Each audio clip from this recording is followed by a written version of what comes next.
Students, हमारा topic bank reconciliation statement का चल रहा था, जिसमें हम थ्योरी कर चुके हैं और इसके प्रैक्टिकल क्वेश्चन एक कर चुके हैं। आज हम उसी प्रैक्टिकल क्वेश्चंस को आगे कंटिन्यू करेंगे। अब स्क्रीन पे जैसे देख सकते हैं, हमारे पास एक स्टेटमेंट बनी हुई है। मैं अब इन स्टेटमेंट्स को ही आपको इलेबोरेट करूंगी, इन्हीं को हम डिस्कस करेंगे। सबसे पहला,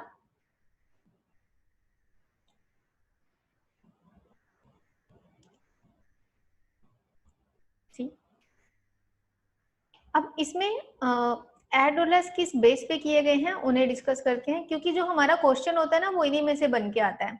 तो जो क्वेश्चन के एलिमेंट्स हैं ये सब आपको मिल जाएंगे। मैंने डायरेक्ट सॉल्यूशन और स्टेटमेंट खोला हुआ है, और क्वेश्चंस में ये सारी की सारी ऐसी ही डिस्क्रिप्शन आपको मिलती हैं, जिनको आपने इसमें सिर्फ पोस्ट करना होता है और प्लस माइनस का ध्यान रखना होता है।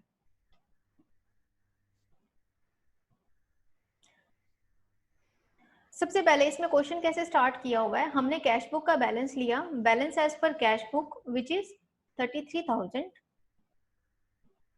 उसके बाद हमारे पास क्या पॉइंट आ रहा है, check issued but not yet presented for payment. एक हमारे पास एक पार्टी का है, पीप नंबर एंड एस सिटी वाला 6,000 एंड 3,500। ये दो चेक्स थे जो हमने बैंक में पेमेंट के लिए भेजे थे, लेकिन ये पेमेंट अभी नहीं क्लियर हुई है। तो क्या करेंगे, हमने अपने पास से कैश बुक में तो इसे माइनस कर लिया होगा, लेकिन बैंक से ये अमाउंट नहीं निकला पेमेंट का, तो वापस इसको ऐड कर देंगे, इन दोनों को ऐड अप करके 9,500। नेक्स्ट पॉइंट, अब जो इसकी क्वेश्चन की स्टेटमेंट है जिसमें ये ट्रांजैक्शंस बना के दिया होगा, वो मैं आपको गूगल क्लासरूम में शेयर करूंगी as it easy. Next is interest credited in passbook but not yet entered in cash book। 2,500 single कि जो हमारे पास इंटरेस्ट बैंक ने हमें दिया, उन्होंने उधर से ऐड किया, लेकिन हमारे पास उसकी इंफॉर्मेशन नहीं थी, तो हम उसको अपने पास कैश बुक में भी ऐड कर लेंगे। तो रिकंसिलिएशन में इसको प्लस में दिखाया। Next, checks paid in but not yet cleared by bank. Collection का चेक है इन दो पार्टीज का 2,000 एंड 3,000, हमने अपनी तरफ से ऐड किया हुआ है, लेकिन बैंक ने उसे अभी कलेक्शन के लिए यानी कि क्लियरेंस के लिए नहीं एक्सेप्ट किया, तो हम उस अमाउंट को वापस लेस कर देंगे 5,000।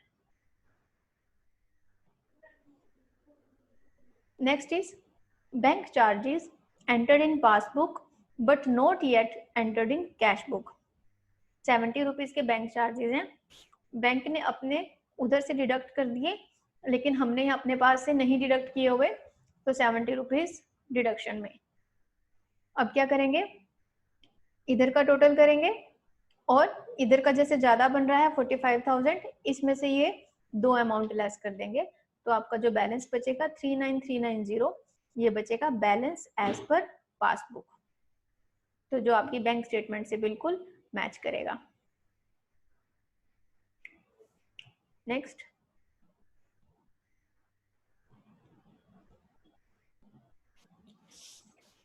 अब इसमें आप देखें, रिकंसिलिएशन स्टेटमेंट तो है अपने पास, लेकिन कैश बुक के ओवरड्राफ्ट से स्टार्ट है। ओवरड्राफ्ट यानी कि उसका नेगेटिव बैलेंस, माइनस वाले बैलेंस से।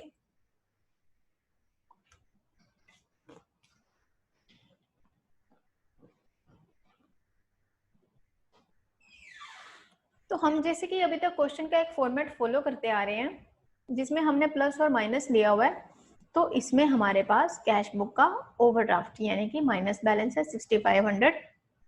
स्टूडेंट्स, ये बहुत रेयर चांस होते हैं कि आपकी कैश बुक का बैलेंस जो है वो नेगेटिव आ रहा हो, और ऐसे ही बहुत रेयर चांस होते हैं कि आपकी पासबुक का भी नेगेटिव आ रहा हो या ओवरड्राफ्ट में आ रहा हो। मोस्टली क्या होता है, जो अभी तक हमने 2-3 क्वेश्चंस डिस्कस किए हैं बीआरएस के, कि जिसमें कैश बुक से स्टार्ट होके पासबुक के पॉजिटिव बैलेंस पे खत्म होता है, तो मोस्टली आपको ऐसा ही उसमें मिलेगा।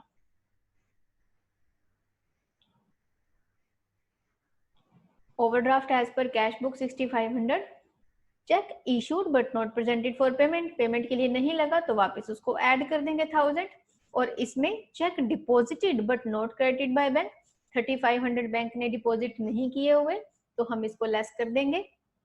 बैंक चार्जेस उन्होंने डिडक्ट किए हुए हैं फॉर इंटरेस्ट चार्ज के लिए 600, हम भी इसको माइनस कर देंगे। तो अभी आप देखें इसका टोटल करें, माइनस वाली साइड का आपका ज्यादा आ रहा है, प्लस वाली साइड का कम आ रहा है। तो दैट मीन्स जो आपका बैलेंस बचा 9600 वो बचा एज पर बैंक पासबुक ओवरड्राफ्ट का। जैसे इसमें हमने स्टार्ट किया था ओवरड्राफ्ट से, तो ये खत्म भी हमारा ओवरड्राफ्ट पे हो रहा है। जब भी नेगेटिव बैलेंसेस की बात की जाएगी तो दैट मीन्स उसके आगे आपने ओवरड्राफ्ट लगाना होता है।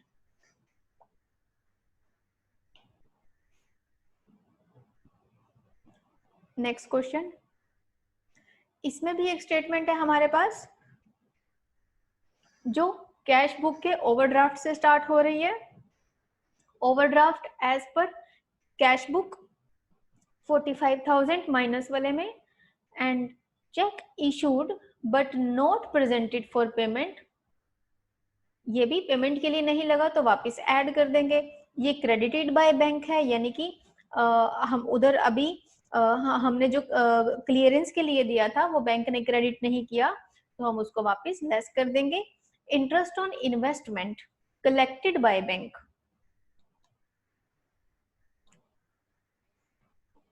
बैंक ने इसको डायरेक्ट अपने पास डिपॉजिट किया है, हमें इसकी कोई इन्फॉर्मेशन नहीं थी तो इसको यहाँ से हम लोग लेस कर रहे हैं। और बैंक चार्जेस इधर से डिडक्ट हो रहे हैं तो इधर से हम इसको प्लस में लेके आ रहे हैं।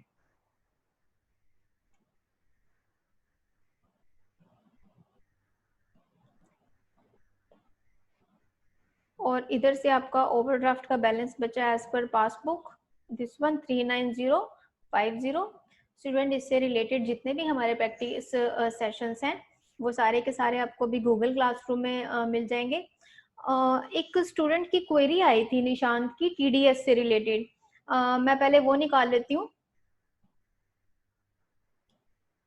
निशांत हमारे पास अभी क्लास में ऐड है। ओके निशांत, आपने जो कल इसमें पूछा था ना टीडीएस का, उसमें देखो बच्चे अपना वर्जन देखो, ये मेरे पास क्या दिखा रहा है, सीरीज ए रिलीज 6.6.1। इसमें जो टीडीएस के फीचर होते हैं ना वो अलग होते हैं।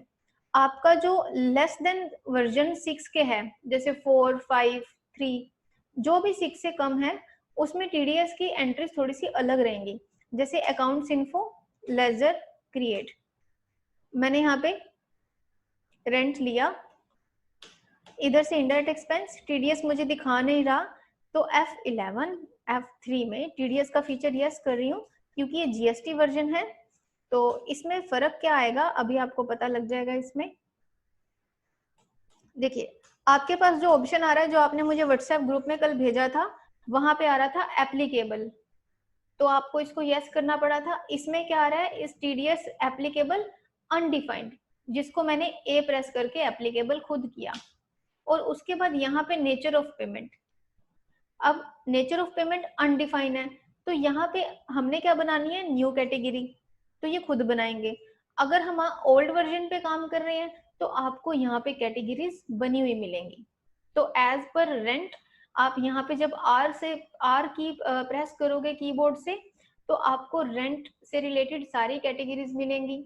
ऐसे ही जो हमारे फर्दर एक्सपेंसेस रहेंगे, क्योंकि ये इनडायरेक्ट एक्सपेंसेस पे लगता है ना, तो कमीशन और brokerage, insurance commission, fee for professional and technical services, तो वो सारी आपको यहाँ पे इनबिल्ट मिलती हैं। तो जब आप वहां से उस कैटेगरी को सिलेक्ट करोगे उसके अकॉर्डिंगली टीडीएस के रेट ऑफ परसेंटेज भी उसमें इनबिल्ट होते हैं, जो आप मैनुअल फीडिंग करके डिडक्शन नहीं कर सकते। लेकिन हम जो इस लेटेस्ट सॉफ्टवेयर में काम कर रहे हैं इसमें आप इनकी कैटेगरी मैनुअल बना सकते हो, टीडीएस का रेट ऑफ परसेंटेज आप खुद दे सकते हैं। न्यू कैटेगरी पे गए, इधर से मैंने खुद बनाई जो कि आपने उस वर्जन में ऑटोमेटिक सिलेक्ट करनी है। और यहाँ से